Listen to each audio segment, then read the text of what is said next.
Settle down. All right, it is 3:36 live from Ticketstock 2015, and this is a round table.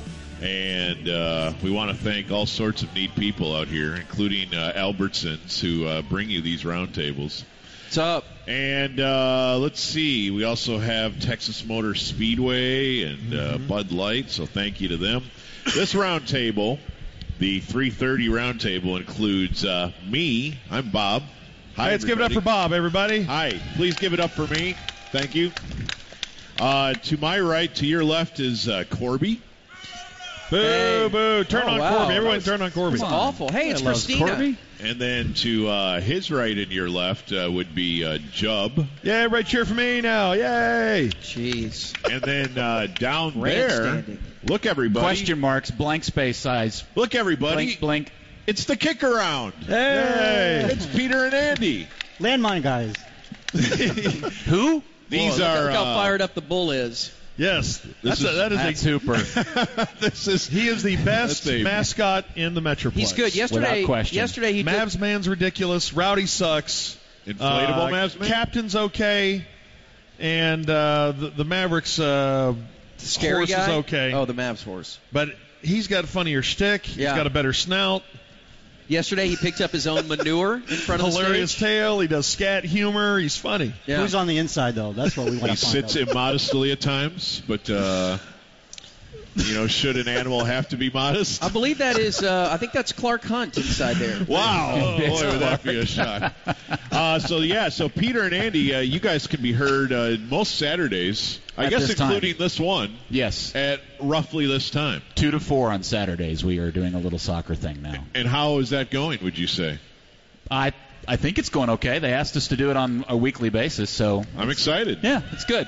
Yeah, see? Thank got you. some soccer fans out there. Go P1s. I'm very pleased that you guys have a home on our station. It was a long time coming, and Us soccer guys, we feel that way. You're We're not glad to have you. You're Us soccer guys. So back in the Burn days, yeah. this is your soccer claim to fame. Yeah. So I was doing marketing 98, 99 for the Burn. Right. We did a little media campaign with the ticket, and we said we'd like Ribby Pulse to do the live reads. And they said, remember Ribby Pulse? Anybody? Yeah. Ribby still jumps Yay, on around. Ribby, yeah. And they said no, Ribby doesn't do live reads. So our next choice was Me, Mr. the George voice of Dunham. soccer.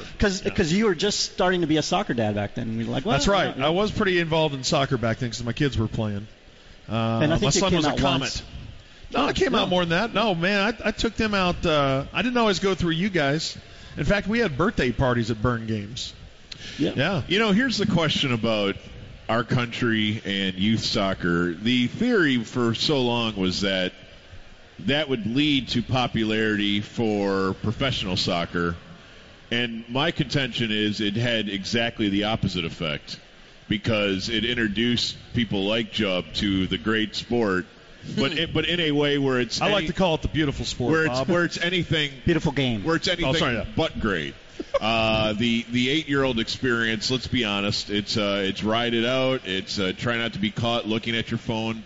It's there's a lot about the youth soccer experience that I think might turn people off to the professional great game. Plus, you're whipped all day long. You don't have time to go to the actual game, the pro game, right? Well, that could be, but I just it never made sense to me. We never have said about any other sport, boy, if we can only let get the kids grow it. Yeah, But they have, though. I think it's finally caught up. If only we could turn people on at the 5-year-old level to the sport, maybe they'll really like the adult version someday. Just imagine watching if let's say baseball was new to this country and you were banking on coach's pinch or T-ball selling you. When I'm not kidding you, I cannot make it through a T-ball or coach's pitch game without wanting to blow my head clean off.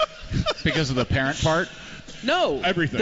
Everything. Just all of it. Third base. I mean, just the painful. Yes. But this is really interesting, though, because what we talked about 20 years ago, all these kids play soccer, but it's still not popular. But some of those kids make it through, though, and they make it through the 5-year-old, 8-year-old soccer. Then they go play club.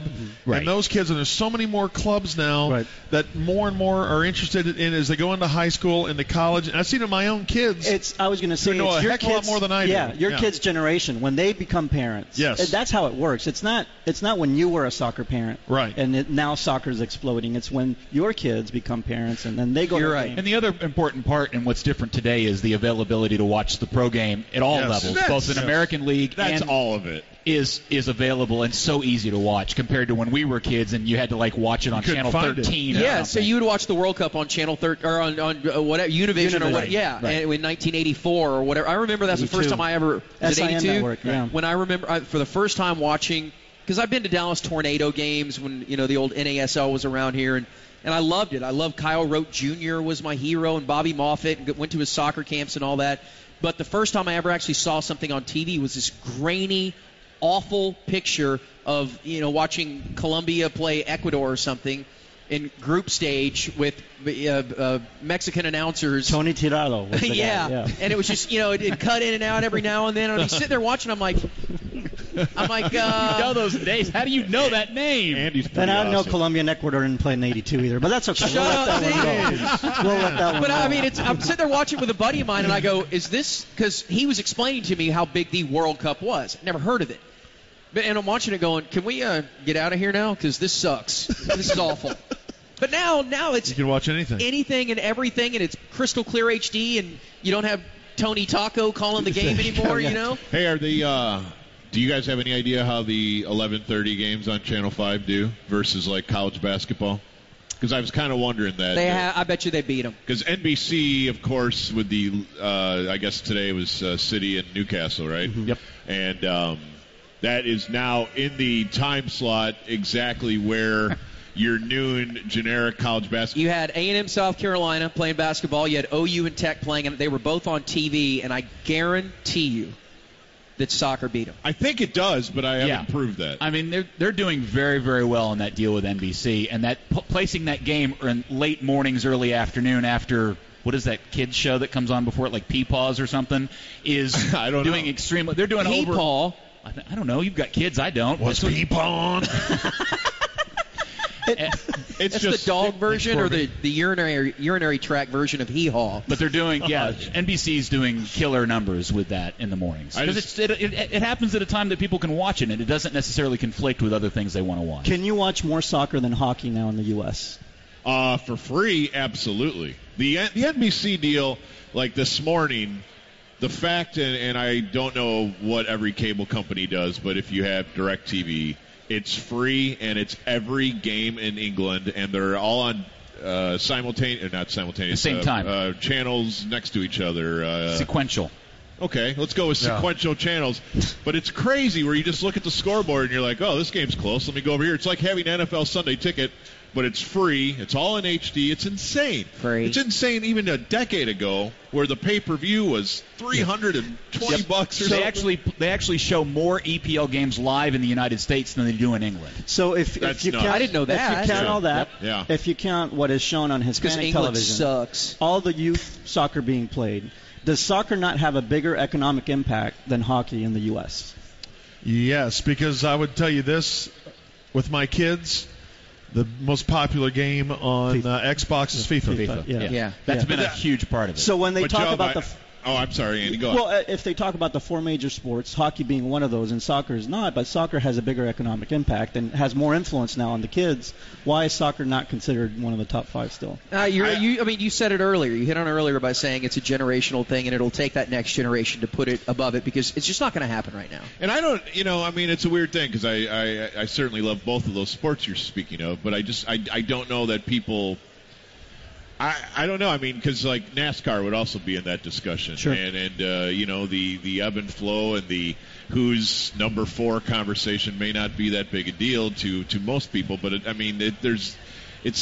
undeniable the spread of it, and I would contend that the people in 1980 that said it's the next big thing, they were wrong because they did hook it all up to youth soccer when in reality it's television and video games. They didn't wait long enough. And you too, I just don't think they waited long enough for the impact of what those leagues and the clubs and what we're talking about. But I got a question for you, soccer guys.